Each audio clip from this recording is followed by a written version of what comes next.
से है कोडरमा जेल स्थित कोविड केयर सेंटर से कोरोना संक्रमित कैदी फरार हो गया। सांस लेने की शिकायत पर 2 कैदी को सदर अस्पताल के आइसोलेशन वार्ड में भर्ती कराया गया था, जहां से आज सुबह एक कैदी अस्पताल प्रबंधन को चकमा देकर फरार हो गया। कोरोना संक्रमित कैदी की फरारी के बाद अस्पताल में हड़कंप मच गया।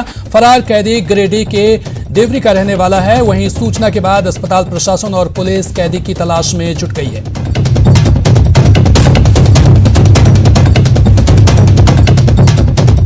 बड़ी खबर आपको बता रहे हैं, जहां कोरोना संक्रमित कैदी भाग गया है। उनका कहना है कि 3:30 बजे सुबह तक उनको बेड पे देखा गया था और 3:30 बजे वो अपने बेड पे सो रहे थे। पुनः जब 6 बजे वो यहाँ के स्वास्थ्यकर्मी ANM जब उनके बेड पे गई देखने तो वो वहाँ नहीं पाए गए। वो उसकी तुरंत इसकी सूचना होमगार्ड को दी और होमगार्ड और स्वास्थ्यकर्मी मिलकर पूरे परिसर में उसकी तलाश की गई, लेकिन वो कहीं नहीं पाए गए।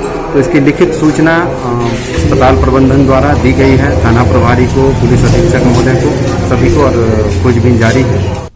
कोडरमा में नहीं, गुमला सदर अस्पताल में बने कोविड आइसोलेशन सेंटर से बीती रात एक कोरोना पॉजिटिव कैदी फरार हो गया। नर्सिंग कॉलेज में बने इस केंद्र में 7 सितंबर को सिसई थाना क्षेत्र से गिरफ्तार कर कैदी को लाया गया था। अस्पताल प्रबंधन ने पुलिस में कैदी के फरार होने के बाद मामला दर्ज कराया है। दरअसल अपराधी को हथियार के साथ गिरफ्तार किया गया था, लेकिन मेडिकल जांच के दौरान वो कोरोना पॉजिटिव मिला था, जिसके बाद पूरा सिस्टम परेशान दिख रहा है।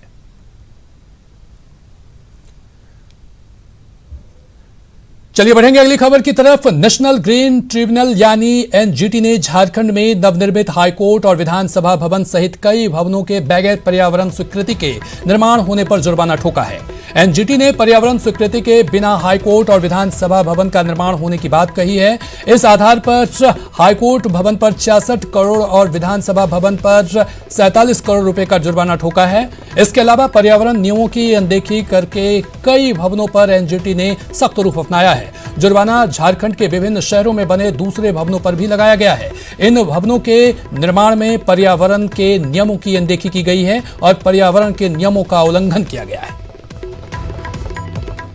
वहीं इस मामले पर मुख्यमंत्री हेमंत सोरेन ने कहा कि फिलहाल इससे संबंधित फाइल उन तक नहीं पहुंची है। जब फाइल उनके पास आएगी तो सारी चीजें स्पष्ट होगी। इसके बाद सरकार आगे कोई फैसला लेगी। मुख्यमंत्री ने कहा कि सरकारी भवन चाहे विधानसभा का हो या हाईकोर्ट का हो, निर्माण को लेकर सारे प्रावधान स्पष्ट हैं। देखिए, ये मीडिया के माध्यम से सवाल आई है, प्रॉपर फाइल के साथ हमारे पास आई नहीं है, और क्या ऑर्डर आया है, क्या NGT का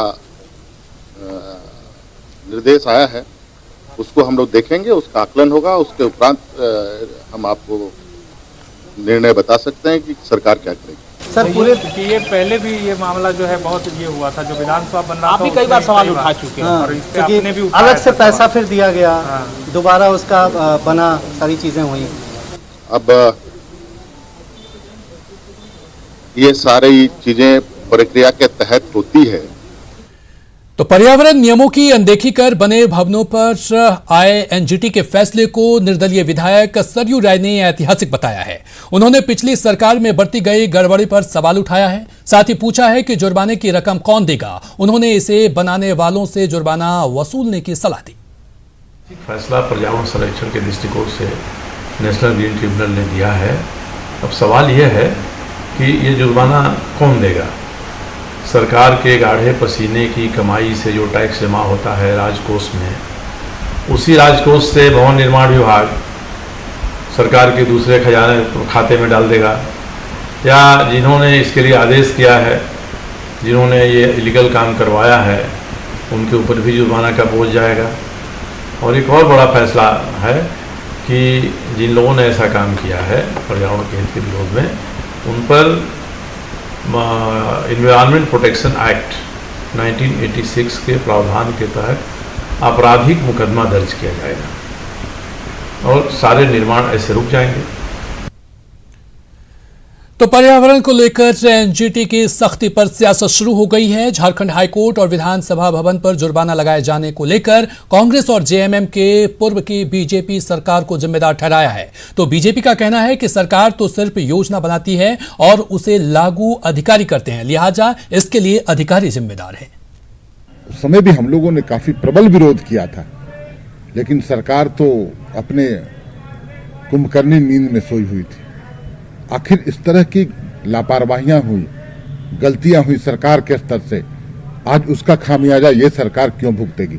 हमें लगता है कि एनजीटी भी मूक दर्शक बन करके इन सारी कवायद को देखता रहता है और जब प्रोजेक्ट पूरे हो जाते हैं तो इस तरह के एक नोटिस थमा करके राज्य सरकार को परेशान करने की कोशिश की जाती है। सरकार योजना बनाती है, योजना का क्रियान्वयन और उससे काम कराने का जो है अधिकारियों के बीच है। अधिकारी की लापरवाही का परिणाम है। अधिकारियों को जो है सो लेना चाहिए था इन्वायरमेंट क्लियरेंस, लेकिन अधिकारियों ने इन्वायरमेंट क्लियरेंस बिना लिए ही काम को कराया है और कहीं ना कहीं इसको माना जाएगा कि अधिकारियों का ही लापरवाही का परिणाम है।